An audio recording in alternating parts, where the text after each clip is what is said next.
The cruelty is the point. Republican Congresswoman Nancy Mace targeting the first transgender woman elected to the United States Congress, as Democrats bizarrely fight over how to talk about transgender rights.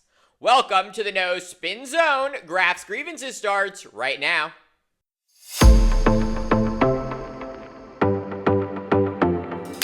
4 years before ratification of the 19th Amendment to the U.S. Constitution secured women's constitutional right to vote, Janet Rankin became the first woman elected to Congress in 1916.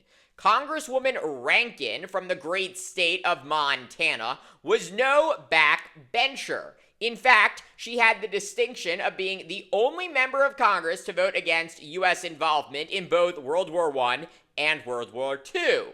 She also used her time in office to secure women suffrage and pass social reforms that improved working conditions and protected women and children. Yet despite her historic career and significant contributions to the United States, she was treated as an outcast in the testosterone-fueled Congress. And for decades and decades to come, women elected to the House and eventually the Senate faced harassment, sexism, and various other forms of discrimination. Get this, it was not until 2011, 95 years after Congresswoman Rankin was first elected, that female members of the House were given their own restroom. Yes, not until 2011 did the House have a bathroom reserved for its then 75 female members. Women in the Senate were a little more fortunate. They got their own restroom in 1993, 71 years after the first woman served in the upper chamber. Today, there are currently 25 women in the U.S. Senate out of 50 seats, and 127 women in the House out of the more than 400 voting members. And in the next Congress, which begins in January, for the first time, Congress will have an openly transgender member. The great people of Delaware electing Democrat Sarah McBride to the state's only House seat. McBride defeating her Republican opponent by 17 points in the deep blue state. This election, this result, reinforces what I've seen throughout my life, which is that Delawareans are fair-minded, and that in our state of neighbors, we judge candidates based on their ideas and not their identities. I ran on my track record of bipartisan results in the Delaware State Senate, passing paid family and medical leave and the largest investment in our state's Medicaid program since the Affordable Care Act passed, and on what I would do in Congress, and that's to focus on bringing down costs facing families, to provide affordable housing, childcare, and health care to every single one of my neighbors. And voters responded to that. Even with all of the anti-trans ads, I wasn't hearing about them on the trail. What I was hearing about is the need to make the American dream more affordable and accessible for everyone. Congresswoman-elect McBride making clear she is not a spokesperson for a movement, but a voice for all Delawareans, and is dedicated to continuing to fight for them in Congress. Yet despite McBride's good intentions, her soon-to-be Republican House colleagues are already attacking her gender identity. Congresswoman Nancy Mace of South Carolina filing a resolution that would prohibit transgender women from accessing women's restrooms and facilities in the U.S. Capitol. The Republican also saying she plans to file legislation that would prohibit trans women from using women's restrooms and changing rooms in all federal buildings. All of this cruelty and hatred from Mace towards trans people about elevating herself in the Republican Party. Since announcing her resolution, Mace has been all over Fox News and other right-wing media outlets touting her efforts and further attacking trans people. I'm not going to stand for a man, if someone with a penis is in the women's locker room, that's not okay. And I'm a victim of abuse myself. I'm a rape survivor. I have PTSD from the abuse I've suffered at the hands of a man. And I know how vulnerable women and girls are in private spaces. So I'm absolutely 100% going to stand in the way of any man who wants to be in a women's restroom, in our locker rooms, in our changing rooms. I will be there fighting you every step of the way.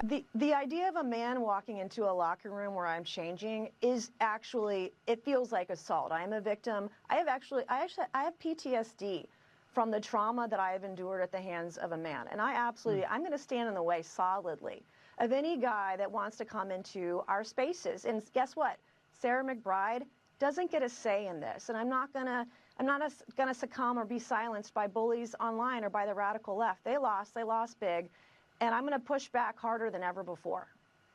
To be clear, this is not about men in women's restrooms. This is about the less than 2% of the US population that identifies as transgender. And two, there is no empirical evidence that allowing trans individuals to use a bathroom of their choosing increases the risk of sexual assault. Today, in response to Mace's publicity campaign, Republican Speaker of the House Mike Johnson announcing he is banning transgender individuals from accessing bathrooms on the House side of the Capitol that correspond to their gender identity. As for Congresswoman-elect McBride, she is focused on her work, writing on social media, quote, "This is a blatant attempt from far right-wing extremists to distract from the fact that they have no real solutions to what Americans are facing. We should be focused on bringing down the cost of housing, healthcare, and childcare, not manufacturing culture wars." The Congresswoman-elect is entirely correct. Sadly, Republican legislators do not care about solving real problems and have increasingly bet big on attacking trans people to boost their electoral prospects. In the final days of the just concluded presidential campaign, Donald Trump hammering Vice President Kamala Harris on her support for transgender rights. Republican candidates across the nation also pouring more than $200 million this cycle into ads painting Democrats as extremist and out of touch for supporting trans-inclusive policies. According to the New York Times, 20 states now passing restrictions on medical care for transgender people. Several states also regulating which bathrooms transgender people can use and whether schools can affirm transgender children's identities. Many of these laws have been challenged in court as discriminatory. Some federal judges have deemed them unconstitutional, while others have been upheld. As Democrats now reckon with Trump's re-election, a contentious debate is playing out in their party over how to deal with transgender rights. And while I appreciate that the issue of transgender athletes in high school sports raises concerns among some voters that Democrats do need to win, according to Gallup, of the 22 top concerns mentioned by voters before Election Day, transgender rights came in last, with only about 1% of voters saying it was their top issue. But way more importantly than any poll, Democrats need to remember what they stand for as a party: equality for all. Treating everyone with dignity and respect should be, must be, the most important value of the party, from which everything else flows. Protecting minority rights cannot be about popularity. Democrats should use this opportunity to make a proactive case to dispel fears about transgender people, just as Democrats did in the fight for same-sex marriage and an African American president. Thank you for watching Graf's Grievances. Let me know what you think. Please like, subscribe, share, and join me in the next one.